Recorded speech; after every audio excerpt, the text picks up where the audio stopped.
This is the OTB Network.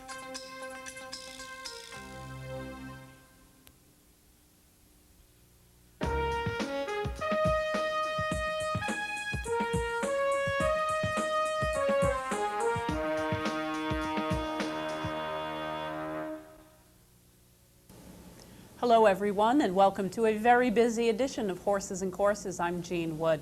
Got a lot of stakes racing action to bring to you from this past weekend, and we are going to start things off at Churchill Downs this week for Saturday's running of the Early Times Mint Julep Handicap, a grade 3 for fillies and mares, 4-year-olds and up, running for $100,000. The distance, 1 1/16 on the turf.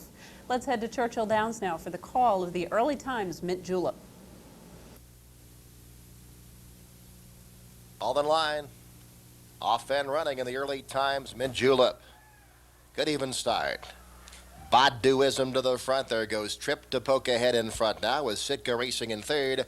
Megan's Bluff up the inside. Hedge races fourth. Good Game gets a good spot on the outside racing fifth. Teach is 4 off the pace early. They're followed by Lady of Peace. Then it's Charm up the inside. Tits gets in tight quarters early. Then 7-7s. And Elegant Ridge at the back of the pack around the turn. Trip opening up by 1.5 lengths now. Megan's Bluff second by 2. Good Game is third. Baduism racing in fourth. Lady of Peace settles down in fifth. Charm moves up 3 wide in sixth. They're followed up by Teach, then Sitka. Elegant Ridge at the back of the pack. Opening quarter, 23 3/5 seconds. Trip trying to go them all the way. 3/4 of a length in front of Megan's Bluff, second by 3. Baduism racing in third. Good Games in fourth, and Lady of Peace in fifth. Charm is 7 off the pace early, followed by Sitka. Gap of a couple back to 7-7s, and Elegant Ridge at the back of the pack with Teach. Around the turn they go. It's Trip in front by a neck. Megan's Bluff turning up the heat second. Good Game rallies up into contention third. Baduism fourth. Sitka's racing in fifth. Charms on the outside in sixth, and Lady of Peace in the stretch drive. It's Trip set down for the drive. Megan's Bluff starts to press on by now. Good Game rallies up a closer third. Down to the final furlong they go. Megan's Bluff and Craig Perrette taking over by 2. Good Game trying to mow her down with Sitka on the far outside. Megan's Bluff is clear by 2. No catching her. Megan's Bluff winning the Early Times Mint Julep, clear by 2. Sitka getting up for second. Then Good Game and Baduism in 1:42 4. Megan's Bluff, who is just a monster on the Churchill Downs turf course, continues to run very well here. 2 1/4 lengths the better of Sitka, a long shot in this field. And Good Game, who was actually fairly well regarded on the morning line, ends up going off at about 6-1 and finishing in the third spot. A little bit of a poor performance from the favorite in here. Lukewarm favorite, just under 3-1. Trip finishing off the board. Megan's Bluff kept up close early, easing out on the backstretch and picking up a very nice win here at 3-1. Megan's Bluff is a 4-year-old daughter of Pine Bluff from Cozina by Cozine. Bred in Kentucky by Kevin Pipes. She is owned by James Rootsong, trained by John Hennig, and ridden to victory by Craig Perrette. Megan's Bluff completes the 1 1/16 on a good turf course in 1:42 4. Next, we're going to be heading to Chicago, where on Saturday the featured event at Hawthorne was the Hawthorne Gold Cup. Recently moved from the end of the season. It was a major staple in the fall racing meet. They've had some changes in Chicago race dates. Now the Hawthorne Gold Cup run in the springtime, a grade 2, $500,000 race. 3-year-olds and up going 1.25 miles. Let's head out to Chicago now for the call of the Hawthorne Gold Cup. Field of 7 for the grade 2 Hawthorne Gold Cup. They're all in line. They're off. On the outside, Winning Connection showing early speed. Along the inside, Duckhorn comes on. In between horses, here's Ecton Park. As they race by the stands for the first time, Duckhorn leads by a length. On the outside, Ecton Park racing second. Splitting Horses Guided Tour in the third. Far outside, Winning Connection fourth. Lido Palace tucked in along the rail fifth and about 4 from the leader. Then it's Chicago 6, and the early trailer is Jadada. They move into the turn, and this field is being led by Duckhorn. Duckhorn shows the way by 2 1/4 lengths. Ecton Park, second a length. On the outside, Guided Tour ranging up third. Along the inside, Lido Palace saves ground fourth. Then Splitting Horses, Chicago 6 on the move fifth. Along the inside, Jadada racing 6, now trailing Winning Connection, and Winning Connection's about 9 lengths from the leader, and the leader is Duckhorn. On the mid-back stretch they race. Duckhorn stretches clear, now leads by 5. Racing in second, Ecton Park, Guided Tour on the outside third. Towards the inside, Lido Palace racing in fourth. Now splitting horses, Jadada on the move fifth. Chicago 6 on the outside, caught 3 wide and trailing the field, Winning Connection. Less than a half mile to run in the race, and Duckhorn still leads by 5. Lido Palace gaining on the inside second. Guided Tour third, Jadada ranging up on the outside fourth, and Jadada's only 6 lengths from the leader. Chicago 6 needs to make up 8 lengths. Ecton Park is dropping back. Winning Connection still at the end. They turn for home in the Hawthorne Gold Cup, and Duckhorn still the one to catch. It's Duckhorn leading by 3. Lido Palace now trying to come on second. Racing in third through the stretch, Guided Tour, then it's Jadada. Final furlong. Duckhorn still has the lead by 3. Lido Palace on the outside racing second. Guided Tour, then Jadada. Final 70 yards. Duckhorn, Lido Palace, one final move. Duckhorn and Randy Meyer to win the Gold Cup. Duckhorn making his own fractions and making them relatively quickly, getting to the lead and holding on for a length and a quarter after opening up about 3 at the top of the stretch, getting a relatively uncontested lead under Randy Meyer.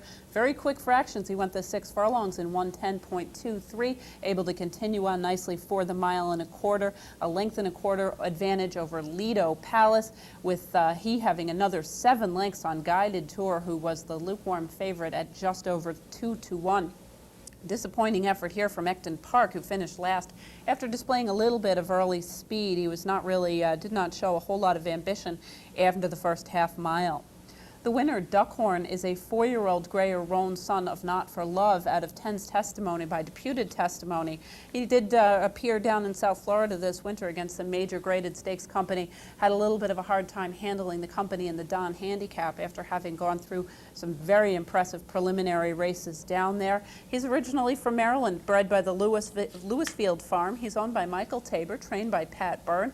Ridden to victory by Randy Meyer, Duckhorn completes the mile and a quarter of the Hawthorne Gold Cup in 2:01.3. Next, we're going to be heading to Southern California for Hollywood Park's series of stakes over the weekend.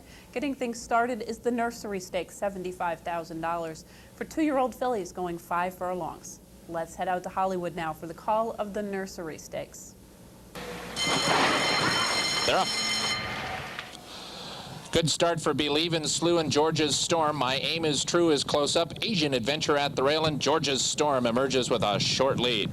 Fertile is next, then Laser Hill, followed by Jules Slew, and the early trailer is Fabulous Gamble. My Aim is True and George's Storm. These two fly into the far turn in the 31st Nursery Stakes, and My Aim is True emerges with the lead. She's a length in front. George's Storm is second by a length and a half, with Believe in Slew now third. 2.5 lengths to Asian Adventure and Fertile. Here's Fertile to take fourth, and she's 3 from her front-running stablemate, My Aim is True. Then it's 3 to Fabulous Gamble and Jeweled Slew. The trailer is Laser Hill, and George's Storm is right back at My Aim is True. George's Storm has taken over the lead, but now here comes Fertile to carry the colors for Bondi Stable, and she will run alongside George's Storm, and Fertile takes command and runs away. George's Storm is left back in second, Asian Adventure third. The 31st Nursery goes to Fertile. Fertile, who had her pace setter and her as her own stablemate, the entry mate setting the pace. Fertile rallying from just off the pace after chasing 2 wide, splitting horses late in the drive. The entry, the heavy odds-on favorite, Lafitte Pinkai, continues to show why he is one of the leading riders, not just on the West Coast but anywhere in the country, with a 3.5 length lead at the finish over George's Storm, with Asian Adventure another length or so back. The winner, Fertile, is a 2-year-old daughter of Light the Fuse from Eureka Lass by Lucky North, owned by Bondi, Ferro, and Rovner, trained by Jeff Bondi, ridden to victory by Lafitte Pinkai. The final time on a fast main track for the nursery, 57-4. Saturday's stakes racing action continued at Hollywood Park with the Railbird, Grade 2, $150,000 7-furlong event for 3-year-old fillies. Let's head back to Hollywood for the call of the Railbird. They're off. Golden Ballet broke running and goes out for the early lead. Pretty and Smart through from the inside. I Can, So I Will. races away in third, and these three will set the pace. Carson City Red is fourth. Then comes Star, and the early trailer is Warren's Whistle as they race out of the chute and up the backstretch. Golden Ballet tugs Chris McCarron to a clear lead now. Golden Ballet 3/4 of a length in front of the stablemates. I Can So I Will and Pretty and Smart. And now Tyler Bay sends Pretty and Smart through to challenge the front-running favorite. Pretty and Smart only a neck from the lead. Star has moved out of second to last, and now she takes third, and Star's 3.5 lengths off the lead. Carson City Red now fourth. I Can So I Will is about to drop back to last as she's just been passed by Warren's Whistle, and they head towards the quarter pole. In the 39th running of the Railbird Stakes, Golden Ballet and Pretty and Smart, and Golden Ballet dictates to that one. She's at the quarter pole now and a length in front. Pretty and Smart trying to stay with the favorite, just got a crack of the whip. Star races in third. She's 4 from the front, and Golden Ballet is let loose at the top of the stretch, and she opens up in hand. Golden Ballet to the final furlong, and it's just a matter of how far Chris McCarron wants her to win by. It'll be at least 6. Star is second. Then comes Pretty and Smart and Warren's Whistle. It's Golden Ballet to win. The Railbird goes to Golden Ballet, and Chris decided 4 for her, so that's how far she won by. Star was second, and Pretty and Smart finished third. Golden Ballet returns to her best form. Golden Ballet, of course, shipped east to Kentucky for the Ashland. Had a little bit of trouble there, came undone late in the drive. Held on nicely, however, to finish second behind Latour. Back out to the West Coast, back to her most familiar ground, and of course, back to a sprint distance, which may have helped her a little bit here, picking up a 4-length win under Chris McCarron. She did have a little bit of trouble at the start, did put away I Can So I Will, the long shot in here after the early going, and held on very nicely in a hand ride late. Star rallies into the second spot with Pretty and Smart completing the order of the top 3. The winner, Golden Ballet, is a 3-year-old daughter of Moscow Ballet out of Golden Jewel Box by Slew of Gold. Bred in bred in California by Dutton and Popovich. She is owned by the Heilig Road Racing Stable and Team Valor, trained by Janine Sahadi. Ridden to victory by regular rider Chris McCarron, Golden Ballet completes the 7 furlongs on a fast Hollywood main track in 1:21 and 2. Stakes racing action continued on Sunday at Hollywood Park with the Grade 3 Cinema, $100,000 for 3-year-olds, going 1 1/8 miles on the turf. Let's head back out to Hollywood Park once more for the call of the Cinema. They're up. Good start for Resolve, who is sent right now to the front, and Resolve sprints away early. Media Mogul, Sigfredo between horses, McCabe at the rail, and Leering at Kathy all in the second flight, and Resolve will set the pace. European Sligo Bay comes away running second to last, and Marine will do his running from the back of the pack as they head into the clubhouse turn. It is Resolve in front, but only a half length.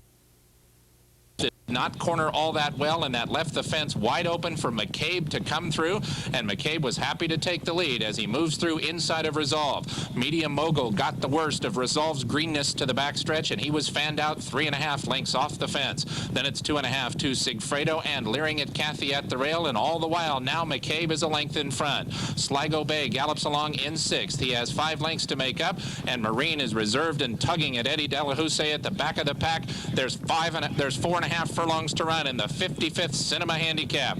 It is McCabe in front. Resolve tries to go with him, but McCabe gets the jump into the far turn. He leads by a length. Media Mogul going to have to get away from Resolve if that one doesn't corner well again. Media Mogul 3 wide, leaving the back stretch. Leering at Kathy and Sigfredo in striking position, and McCabe is asked for a full sprint to the quarter pole, and he responds right now. Look at McCabe fly away at the head of the stretch. He's 4 lengths in front. Sligo Bay moves through from the inside. Marine still 6 off the lead, and they head for home, and it is McCabe the one to catch. He settles into the lane in front by 2.5 lengths. To the outside, Leering at Kathy comes after him. Then comes Sligo Bay, and here comes Leering at Kathy. Sligo Bay and McCabe down at the rail, and Leering at Kathy strikes to the front. Sligo Bay fires up on his outside, and here comes Sligo Bay! Sligo Bay and Lafitte to win the Cinema!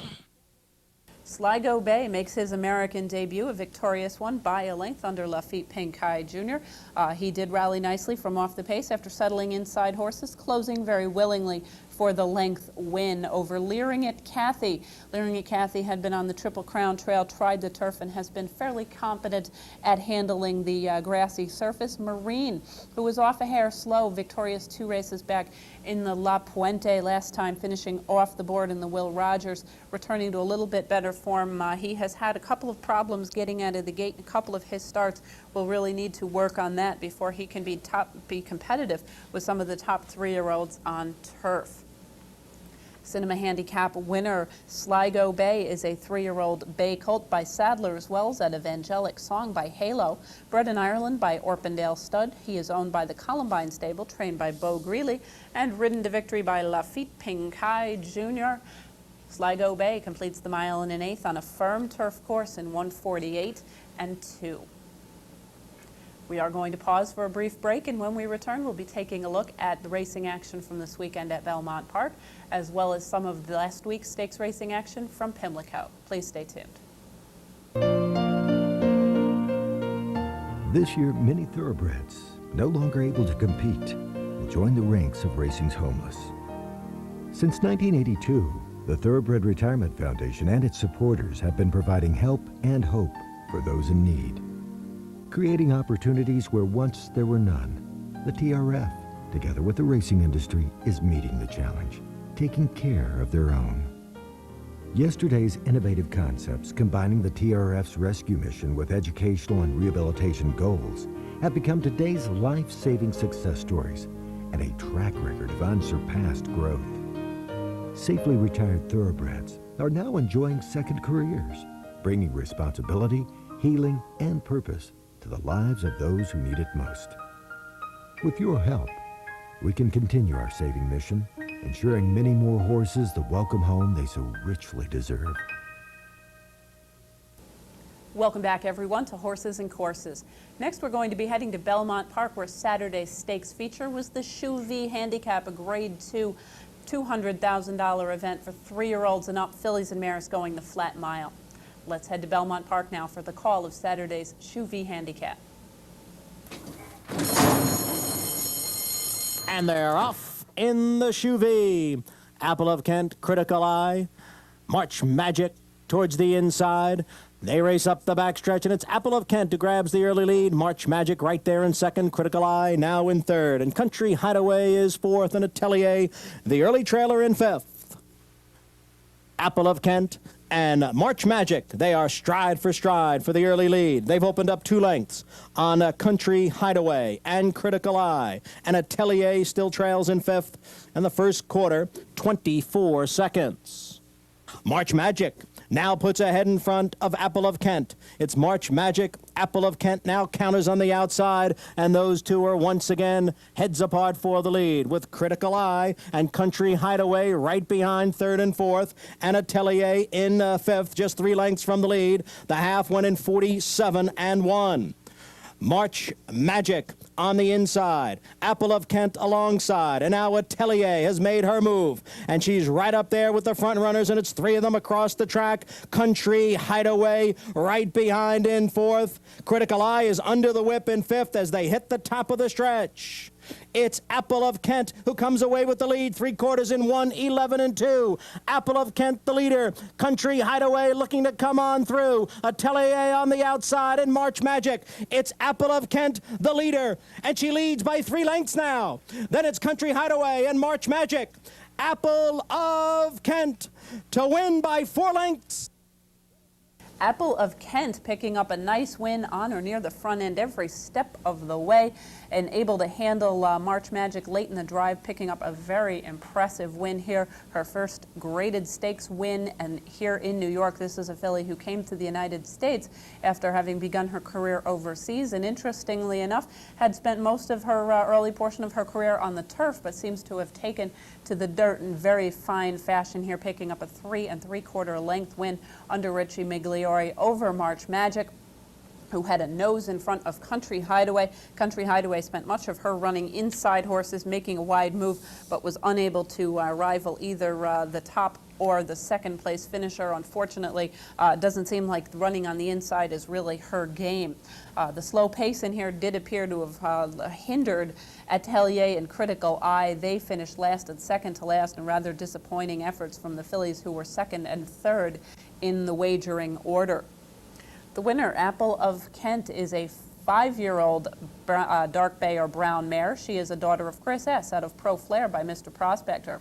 Bred in Kentucky by the Juddmonte Farm, she is owned by Juddmonte Farm, trained by John Kimmel, ridden to victory by regular rider Richie Migliori. Apple of Kent completes the 1 mile of the Shoe V in 1:35 flat. On Sunday, it's New York Breds going in the Kingston Handicap at Belmont Park. $75,000 for 3-year-olds and up, going 1 1/8 miles on the turf. A full field entered the gate. Let's head down to Belmont Park for the call of the Kingston Handicap.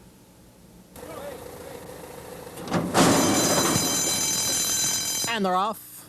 And John Paul, too, goes out for the lead. And there goes Thunder's Luck on the inside. Tom's Thunder from an outside post position is up there with the front runners as they head for the clubhouse turn. It's Tom's Thunder and Thunder's Luck, and they're heads apart. John Paul, 2, and Platinum Setting, they're heads apart 3rd and 4th, and Peebo's Guy is running in 5th.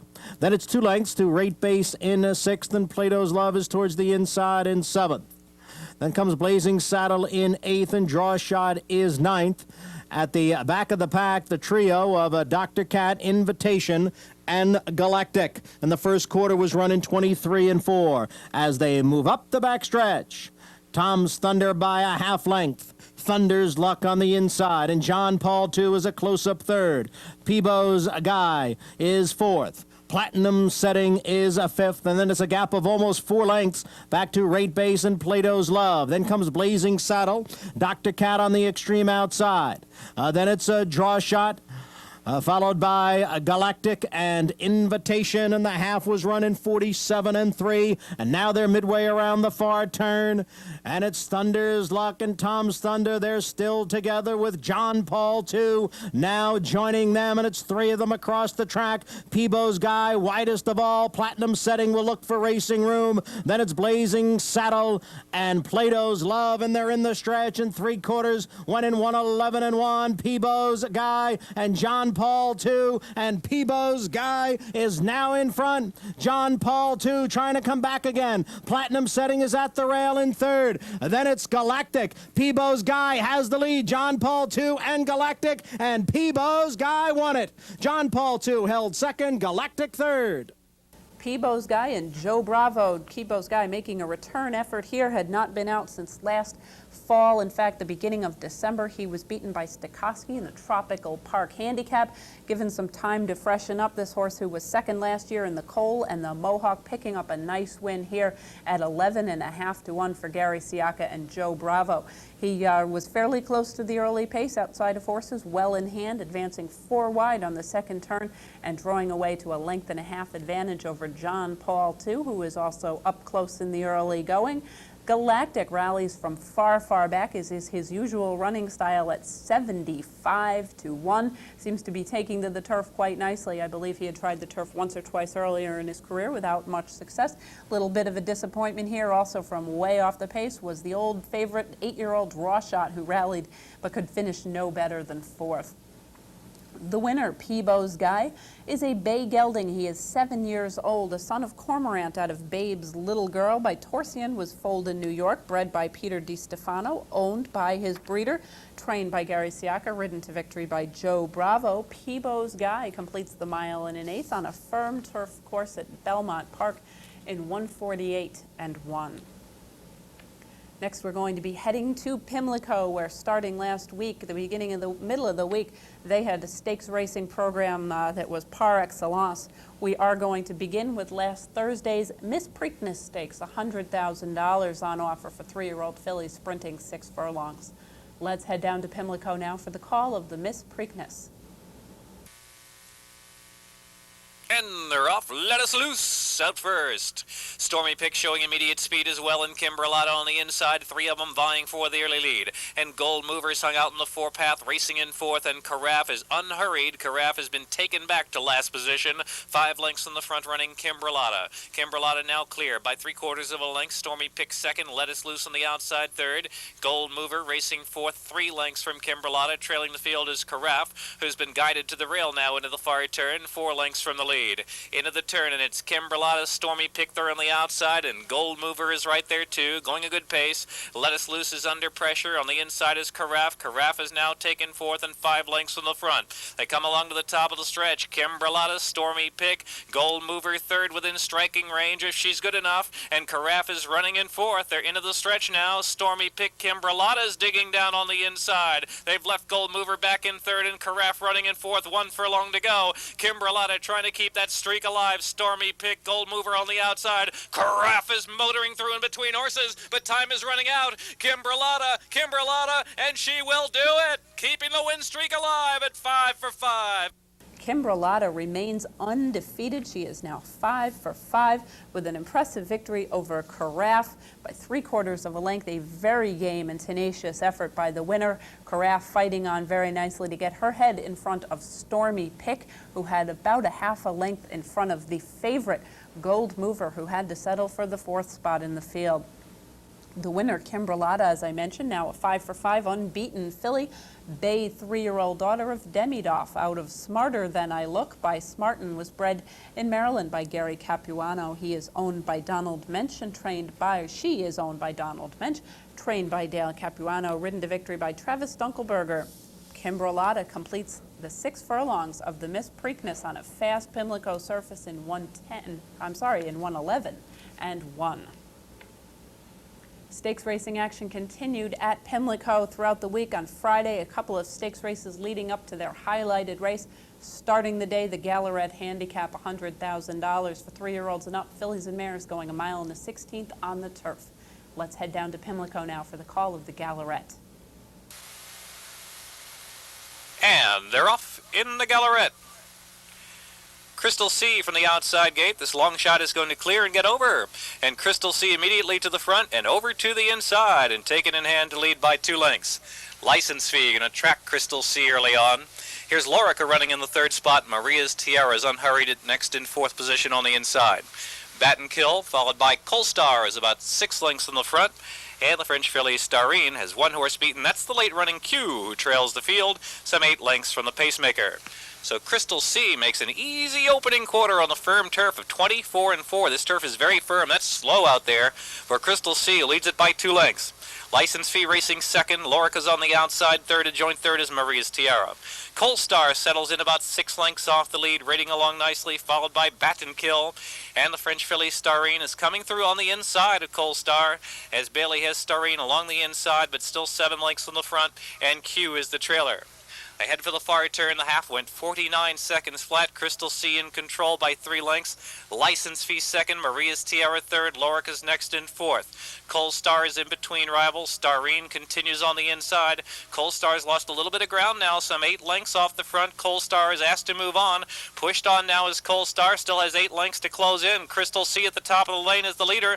Maria's Tiara on the outside. License Fee is set down, and Starine is tipping to the outside for the final furlong. Crystal C is given way, and now License Fee, Maria's Tiara, Starine coming with a relentless run on the outside. Starine closing fast, but License Fee's in front. Starine on the far outside, closing the gap with each and every stride. License Fee, holds on to win.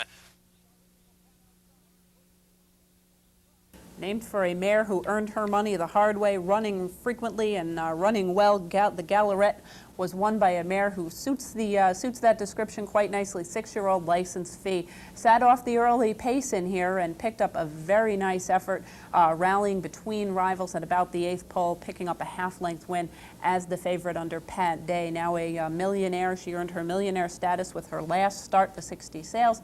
Returns once more with very good form here, this time settling a little bit in the early going right behind the pacesetter Crystal C, who had to settle for the 3rd spot as Starine was able to pass her and split the 2 front runners to complete the exacta. The winner license fee is a 6-year-old chestnut mare by Black Tie Affair out of Star Deputy by Deputy Minister. She was bred in bred in Ontario, Canada by the Pedigree Farm. At one time, she was owned by Overbrook Farm. She was actually claimed from Overbrook and D. Wayne Lucas up here at Saratoga as a 3-year-old, was in the barn of Bob and B. Roberts for quite some time, sold in their dispersal to the Windstar Farm, trained by Elliot Walden now.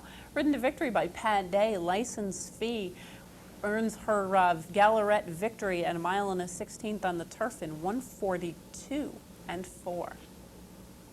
Stakes racing action continued on Friday with the Very One Stakes for fillies and mares going 5 furlongs on the turf. The purse $75,000. Let's head back to Pimlico for the call of the Very One Stakes. All in line for the Very One, and they're off. Silent Valet away last. Confessional and Mary Princess and Badger Pocket all mixing it up early on as Dressy Dresses come away running in fourth, and Lily's Affair is fifth, 3 lengths off the lead. Atlantic Destiny and Silent Valet is last of all, 7 lengths from a fast pace going on the firm turf. Badger Pocket just in front. Mary Princess Confessional now going to rate off the pace in third as they move into the far turn. 22 seconds flat of the opening quarter. Running fourth is Dressy Dress and Silent Valet now 6 lengths in the front, beginning to show some run. They're at the top of the stretch, and Mary Princess Confessional cruises up on the outside. Dressy Dress is running a big race on the inside as Badger Pocket, then Silent Valet. There's 3/16 of a mile left to go, and Ramon Dominguez gives the cue to Confessional to go on. It's a tough Mary Princess down on the inside, fighting bravely. Confessional with a gray neck in front. Mary Princess on the inside, gonna make it close. It's very close down to the line. Confessional, maybe. Confessional and Mary Princess in a photo finish. Confessional in a very game effort here, picking up a win in a bit of a barn burner. Confessional, a filly that always shows good speed, does so here with a very impressive effort, holding on by a head as Mary Princess at 18-1 was very game, finishing in the second spot with Dressy Dress another 3 1/4 lengths behind it. Even longer odds of 37-1. Heavy favorite Confessional rewards her backers as she was the big odds-on choice here, but only holding on for a head advantage. The winner, Confessional, is a 5-year-old gray mare, a daughter of Holy Bull out of Whisper Who Dares by Green Dancer. Bred in Kentucky by the Pin Oak Stud, she is owned by Pin Oak Stable and trained by Graham Motion. Ridden to victory by Ramon Dominguez, Confessional completes the 5 furlongs on a firm turf course in 56-2. Stakes racing action finished for Friday with the Black-Eyed Susan, the traditional day before the Preakness Stakes race for fillies and 3-year-old fillies going 1 1/8. The purse $200,000. It's a Grade 2 event. Well, let's head down to Pimlico once more for the call of the Black-Eyed Susan. All in line for the Black-Eyed Susan Stakes, and they're off right away. Vines of Justice came in a bit at the start, and the Scoop came out just a bit, and Scoop goes right to the front. Scoop up front early on as Tap Dance will settle right on the outside of her, and Vines of Justice followed by 2 Item Limit and Indy Glory. They're in the back, but it's a tight pack, 4 lengths separating them to the first turn. Raceabill and Scoop making the pace to the first turn, and now Scoop opens up just a little bit by a length of Tap Dance second, still tracking very well. On the outside, Vines of Justice. In the meantime, Indy Glory skimming the inside there, and 2 Item Limit is in between runners. 3.5 lengths covers them, 23 4/5. Very easy opening quarter for this group of fillies in the Black-Eyed Susan, as Scoop and Raceabill still take them along. Tap Dance tracking on the outside in second. Long shot Vines of Justice out there in the 3-path, and Indy Glory continues to keep pace, and now Indy Glory sent along just a little bit by Chavez. 2 Item Limit is in between horses. Not much change, and they're really packed up. Congested pack here. 3 lengths covers them with a half mile left. 47 4/5 for the half mile after opening quarter 23 4. So still an easy pace for Scoop and Tap Dance on the outside. Bailey now asking Tap Dance a little bit to get closer to Scoop. Scoop sent along. Tap Dance to even terms. 2 Item Limit ready for a run from third. Vines of Justice. In the meantime, Indy Glory has dropped out to last position. 4 lengths from the front. At the quarter pole on the top of the stretch. Tap Dance, 2 Item Limit. Scoop feels pressure. Back to Vines of Justice and Indy Glory. Trying to mount a rally now. 1 off the inside. Here comes 2 Item Limit on the outside, going right by Tap Dance. And 2 Item Limit has opened up now with 1/8 of a mile to go by 2 lengths from Tap Dance, and Indy Glory down to the inside. 16th of a mile to go. 2-item limit. Sent to the limit by Richard Migliore to win the Black-Eyed Susan. 2-item limit, and Richie Migliore teaming up for a nice win here. 2 lengths the better of Indy Glory, with Tap Dance in the second spot after showing good speed for Mark Hennig and Jerry Bailey. 2-item limit did have a little bit of a rough start. She got bumped around a little bit, but raced very nicely in the 3-path entering the stretch. She was eased out wide into the stretch, picked up a very nice win. She had been shipped out to the West Coast to take on Golden Ballet over the winter time when that one was at the peak of her powers, has now returned to the East Coast with a very nice win for her connections. 2-item limit is a 3-year-old bay daughter of Twining out of Spa Warning by Caveat. Bred in Illinois, she was bred by Hal Snowden Jr. and Raymond Simpson. Owned by Joseph Grafeo and trained by Steve DeMoro. 2-item limit. Completes the mile and an eighth under Richie Migliore in 1 minute 50 and 4/5. We are going to pause now for one more brief break, and when we return, we'll be taking a look at Saturday's stakes race card from Pimlico. Please stay tuned. Hi, I'm Tom Hammond, here to tell you about the leading provider of research dollars to promote the health and safety of horses. The Grayson Jockey Club Research Foundation has donated more than $10 million to universities to develop solutions for a wide range of injuries and diseases in horses of all breeds. Anyone with a love of horses can become a member of Grayson Jockey Club, and your dues will provide additional progress. Contact the foundation and learn how you can become a member. It'll be a favor to your horses and mine. Welcome back, everyone. We have still got quite a bit of stakes racing action to bring to you. Saturday had an exciting card, of course, highlighted by the Preakness Stakes at Pimlico, and we are going to start out Saturday's card from Pimlico with the Sir Barton Stakes for 3-year-olds going a mile and a 16th. $100,000 is the purse. Let's head down to Pimlico now for the call of Saturday's Sir Barton Stakes. And they're off. Indigo Shiner a step slow. Graham's Folly came out running. Mi Amigo Guelo, It's So Simple, going to be taken back now into third as Gift of the Eagle runs up on the outside. Gift of the Eagle's caught 4 wide into the first turn as Graham's Folly and Mi Amigo Guelo show the way. It's So Simple back in third, followed by Gift of the Eagle settling and taken back to the 4th spot, followed by Burning Roma, who's in 5th position, some 5 lengths from the pace, and trailing the field is Indigo Shiner, trails by some 6 lengths. They move up the backstretch now, past the 6 furlong mark. Mi Amigo Guelo just going an easy pace out there, leads it by a neck from Graham's Folly's second.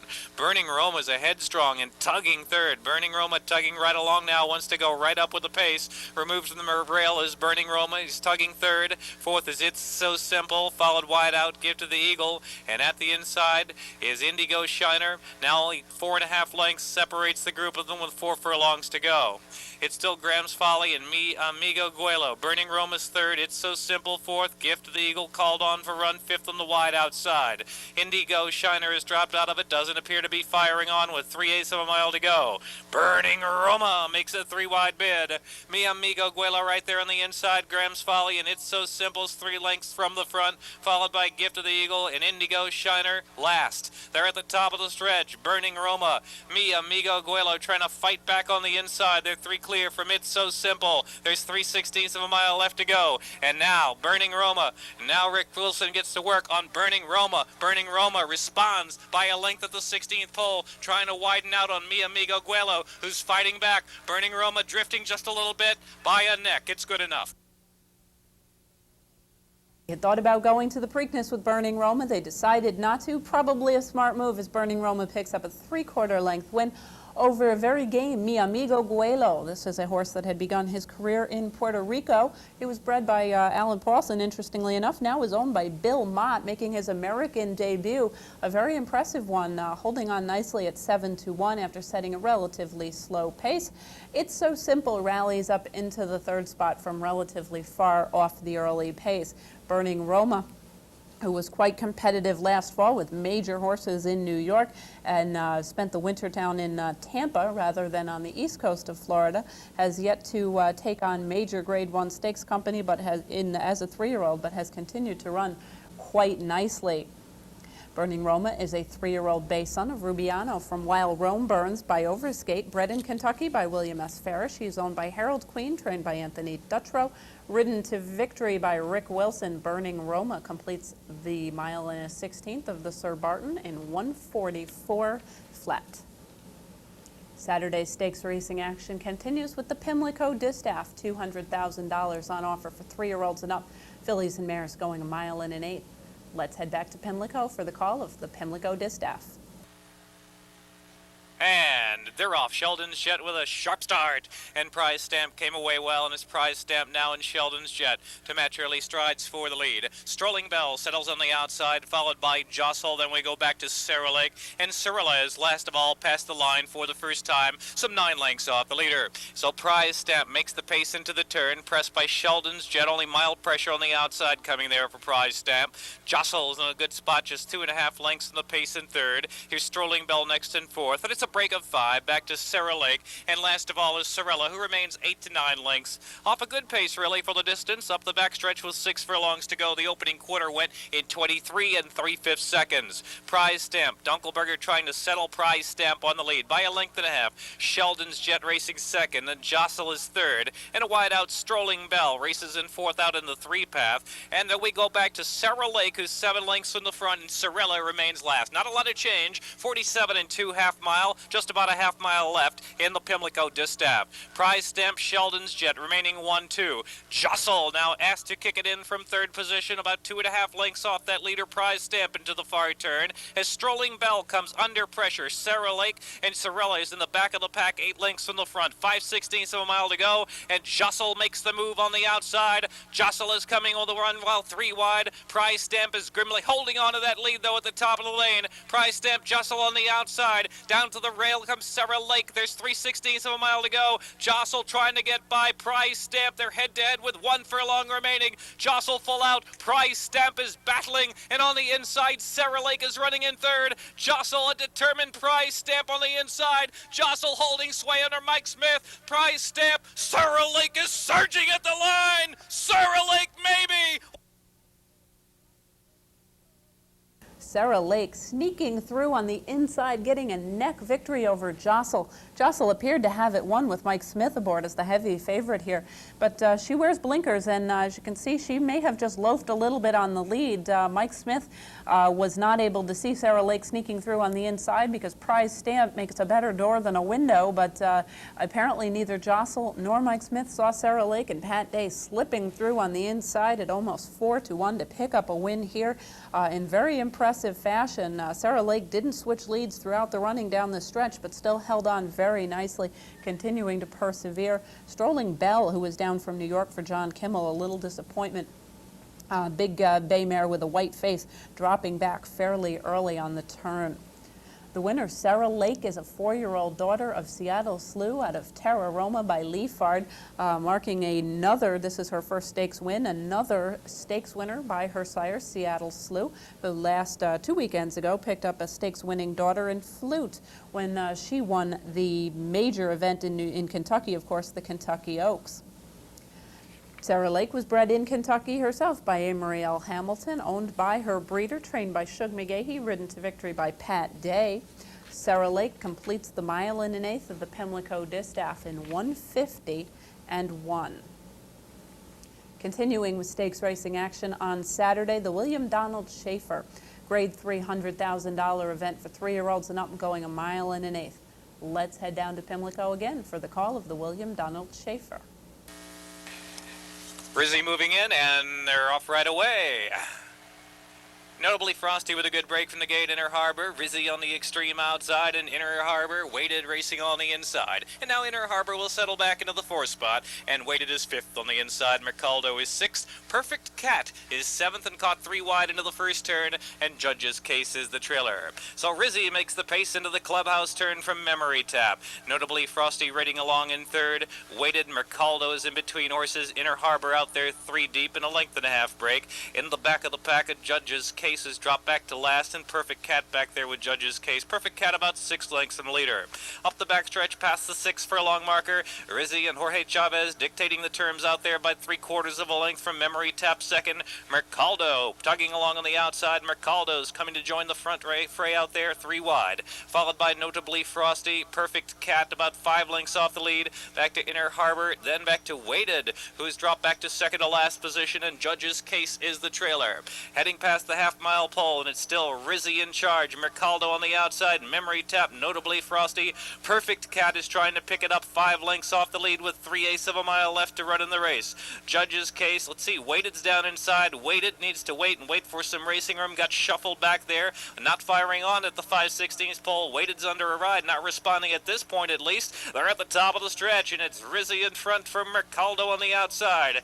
Memory Tap is next. Weighted is still on the inside, under it driving, trying to move on, but just one pace as Rizzi takes him to the final furlong. Rizzi in front, Perfect Cat on the attack on the outside. Here comes Perfect Cat. Rizzi shifting about just a little bit, wandering off the inside. Perfect Cat and Jerry Bailey. Perfect timing. Perfect Cat gonna surge away to win in the William Donald Schaefer Handicap. Rizzi was second, Judge's Case was third, and Mercaldo was fourth. Perfect Cat, Jerry Bailey persevering after moving 3 wide on the turn, getting up for a length and 3/4 win over Rizzi, who set the pace and appeared to be running on very nicely, very game in defeat. Judge's Case, who was far back early, rallies 5 wide into the stretch for the 3rd spot. The winner, Perfect Cat, is a bay colt. He's 4 years old, a son of Tabasco Cat from Perfect Pro by Mr. Prospector. Was bred by his owner, Edward P. Evans. His trainer is Mark Hennig, who decided to run him in this spot in an effort to avoid running up against Include in the Mass Handicap next month. That one, Include, after a victory last weekend, is starting to give the impression that he might be scaring some people off. Perfect Cat stays down at Pimlico, picks up a very nice win under Jerry Bailey, completing the 1 1/8 on the fast racing surface in 1:49.2. Continuing further stakes racing action down in Pimlico, a busy day. The Dixie Stakes, a Grade 2 event, $200,000 for 3-year-olds and up, going 1 1/8 on the turf course. Let's head back down to Maryland for the call of the Dixie. In the gate, and they're off.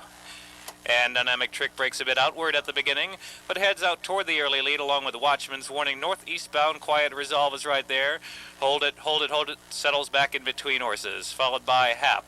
Unhurried, Make No Mistake toward the back of the pack, and Cynics Beware, and now Dynamic Trick has settled back to last, taken back to last actually, as they move past the line for the first time. Northeastbound on the inside in Watchman's Warning, matching strides into the first turn with northeastbound just a slight advantage. Quiet Resolve from the rail post, tucked in along in third. Hap is running in fourth. Hold it, hold it, hold it. Under a firm hold, racing fifth on the outside. Make No Mistake is sixth down to the inside, followed by Cynics Beware, and Dynamic Trick is the trailer. 24 seconds flat for the opening quarter. It's not really fast here. The turf is very firm at Pimlico as Northeastbound shows the way, ambling right along, 1 length lead. Second is Watchman's Warning. Quiet Resolve third. Hap is running in fourth. Make No Mistake is in fifth position. Hold it, hold it, hold it. Racing on the outside in sixth, just to the outside there in the 3 path. Followed in the back of the pack by Cynics Beware and Dynamic Trick. The half in 48 2/5 seconds as they round the far turn. Still dictating the fractions, we have Northeastbound in front. Watchman's Warning has been glued to him the whole way. Hap trying to make a run on the outside. Hap is getting closer in third. Quiet Resolve is right there in fourth. Make No Mistake and hold it, hold it, hold it. They're at the top of the stretch. Northeastbound, Watchman's Warning. Hap on the outside. Hap just in front now from Northeastbound. Hap is digging down, and Hap pulls away from Northeastbound. Quiet Resolve, Make No Mistake with a late surge. Make No Mistake is coming at Hap. Make No Mistake on the outside. Hap wants the line. It's coming, and here's Hap and Jerry Bailey to take the Dixie. Make No Mistake was second, close for third. Cynics Beware, Quiet Resolve. Hold it, hold it, hold it. Hap, who has unbeaten at the distance. He absolutely loves this distance, returning off of the long layoff. He had not been on the racetrack since finishing disappointingly in the Breeders' Cup Mile last year, and but prepared for the races very capably by Bill Mott. Returned under Jerry Bailey, his regular rider, to a 1.25 length win over Make No Mistake, with Cynics Beware also rallying from far off the pace. Quiet Resolve, who was the defending champion in this race, racing inside, didn't really have a whole lot of racing room throughout the stretch, but tried a couple of times, but had to settle for the 4th spot. The winner, Hap, after stumbling at the start, made a nice 3-wide move, obviously coming back to the races in very good shape. A light chestnut 5-year-old horse, a son of Theatrical out of Committed by Hagley, was bred in Kentucky by the late Alan Paulson. He is owned by the Alan Paulson Living Trust, trained by Bill Mott. Ridden to victory by Jerry Bailey, and he completes the 1 1/8 on a firm turf course in 1:48 and 2. One more stakes race to bring you before the big one, the Maryland Breeders' Cup Handicap. This race is often a barn burner, $200,000 available for 3-year-olds and up, going 6 furlongs. A lot of good sprinters in the field. Let's head back down to Maryland for the call of the Maryland Breeders' Cup Handicap. And they're off. Just Call Me Carl, Explicit, and Disco Rico. Mixing it up early, Disco Rico and Explicit, and they are going at it at a rapid-fire pace up the backstretch. Crucible down on the inside, and Just Call Me Carl now settles. Just Call Me Carl third. Crucible is next in fourth. Easton Taj and Flamethrower in the back of the pack. Disco Rico, Explicit, blazing through an opening quarter of 22 and 1. That's a crash and burn pace out there. It's Disco Rico in front from Explicit on the inside. Easton Taj drawing closer to the rapid pace with 3/8 of a mile to go in third. Fourth is Crucible, followed by Flamethrower. Flamethrower 6 off the lead and drop back last. Flamethrower not firing on. Just Call Me Carl is in the back of the pack. Disco Rico at the top of the stretch. The half in 45 seconds flat. Just got rid of Explicit. Here comes Easton Taj on the outside. Center of the track is Crucible. Disco Rico's there by 3 lengths as they come to the final furlong. Easton Taj giving game chase. So is Crucible. Flamethrowers in between horses. Pure speed, all class. Disco Rico. Disco Rico coming home to win the Maryland Breeders' Cup. Flamethrower did get up for second. Easton Taj was third. Crucible and Just Call Me Carl. Disco Rico puts away Explicit in a very impressive performance. Explicit had run extremely well on the West Coast, including finishing only a neck behind defending sprinting champion Kona Gold last time out.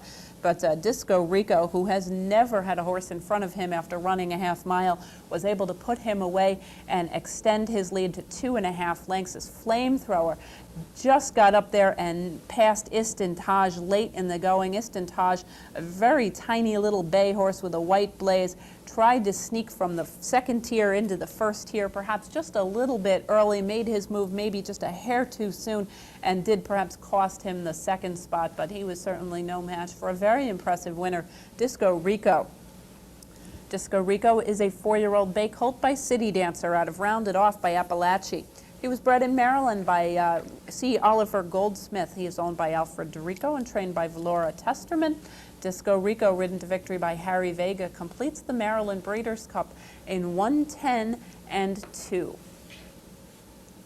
Next on the card, the biggest race of the weekend, the Grade 1 Preakness Stakes, $1 million for 3-year-olds, going 1 mile and 3/16 in the second jewel of the Triple Crown.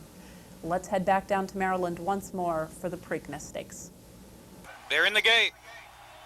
And they're off for the 126th running of the Preakness, and there goes Richly Blended right out for the early lead as Percy Hope came away running in the second spot, followed by Mr. John racing down inside, and Congaree is tugging right along. Congaree wants to go right up front there with Richly Blended. Richly Blended in front from Congaree. Mr. John third, Marciano on the inside, and fourth, Percy Hope is fifth. AP Valentine is next, followed by Dollar Bill. Griffinite, Point Given caught 3 wide around that first turn. In the back of the pack, we have Bay Eagle, who's in between horses, and the Derby winner, Monarchos. Monarchos is last, and last by about 13 as they move round that first turn. The opening quarter, 23 4/5 of a second, not that fast. It's Richly Blended up front by 2 lengths. Congaree tracking in second. Mr. John racing third on the inside, and here comes Marciano moving up on the inside. Marciano's now taken fourth. Percy Hope is under some early pressure. Point Given still racing on the far outside, 6 lengths in the front. AP Valentine, Griffinite, Dollar Bill was shuffled back and dropping toward the back of the pack.